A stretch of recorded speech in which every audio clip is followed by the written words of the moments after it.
Hey guys and gals on YouTube, how y'all doing? Dave Boyd here with a Lego Star Wars set 75356. It's 630 pieces. It is an 18-up set. It's titled Executor, Super Star Destroyer. This is actually Darth Vader's ship from the movie Empire Strikes Back. It's kind of a cool, I love the MIDI scale. I like the MIDI scale to come back because in a way this would kind of, it makes a nice display model without being huge like the UCS. Beautiful black box art. It's got two little scaled down Star Destroyers. Has a unique plaque. We'll talk about this in the set. Oh, there's no stickers also, which is great. On the end, of course, it shows Star Destroyer. On the back, it shows Star Destroyer. It does give measurements here of the size of the build, probably just so that you know that if you have room for shelving or how much room you'll actually need. Here's a in-movie or in-universe, shall we say. It's an interesting set of greebling, and it's quite a unique-looking ship. I do like it. Instead of having a minifigure on the corner, we have a brick. Actual size of a brick. I think that's kind of interesting. Maybe not. Here's the actual build. And before we get into the build, they did include a brick separator, and it's an orange one. I don't know why I should point that, except sometimes they do come in different colors. It is a mostly white book, but it's got this greebling detail. And normally, lately, for the completion, it shows a minifigure. This one just shows a black dot, which is very cool and adult feeling. It has a lot of interesting colored bricks within, but they don't show. It's good. Anyways, here's a build, and before I get to it, or before I forget, this stand is attached to the bottom.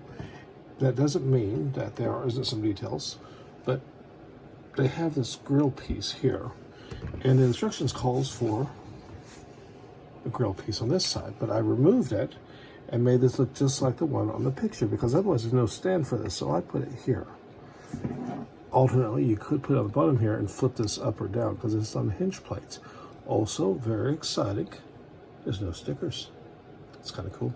It's a nice sturdy looking build. It's done in black, and it's an interesting stud nut on top design, which is kind of unique for Lego. And here's proof that I'm not, misleading y'all. It does have a inverted piece here. And of course you do have the, studs on the bottom, but you have some nice reverse pieces used, like these shield pieces back here. These jet engine builds, or the thrusts, are a little bit fragile, as one might expect, and I think the use of greebling is really cool, especially in the scale. It's not the most solid build, but there is some nice 3 connecting points, and these slabs are definitely tightened in here pretty good. I love the appearance of the different colors used, the shadowy look, and the scale. And throughout the build here, there's tons of trans blue, creating a dazzling look of lights and possibly windows even behind some of these tiles and plates. It comes out in little spots like here and here and here. It just looks really good. The thrust detail from the back looks good. And it's just a really solid build. If you don't want to have your plate here, you could just alternately put one of these tile pieces, or 1x2 grill pieces from the front. It looks good. Sometimes these kind of ships, there's a little bit of an annoyance with this type of it's not much you can do here. There are some slant pieces, hinge pieces you could put in, but I think it looks great because this is, after all, a display piece. This truly is display. I guess you could swoosh it around. I think that the little teeny tiny Star Destroyer is more interesting for that. I did think that possibly a wasted opportunity, and I'm not going to modify this, but if you used a jumper plate upside down here on the back, right here, I think, or even, maybe even, I don't know, what do you think? Does that look too heavy like a bridge? Maybe it makes it look more like a MiG-15 from the Korean War. It's probably not a good look, but I'm not going to modify that yet. And if I do it, I'll probably do it off camera. That way, if it looks horrible, I don't ever have to admit to it. There's no accountability.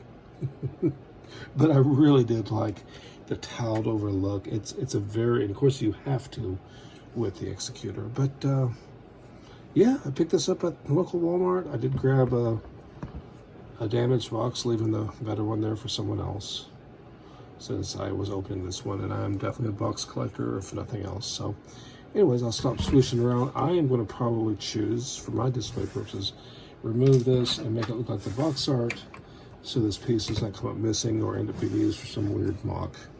But anyways, there's the Superstar Destroyer, the Executor, which is titled right here, and got a picture of Darth Vader. It's really cool, and I don't mean to keep gushing about, but just to let you guys know, let me know down in the comments if you picked this up or what you think about.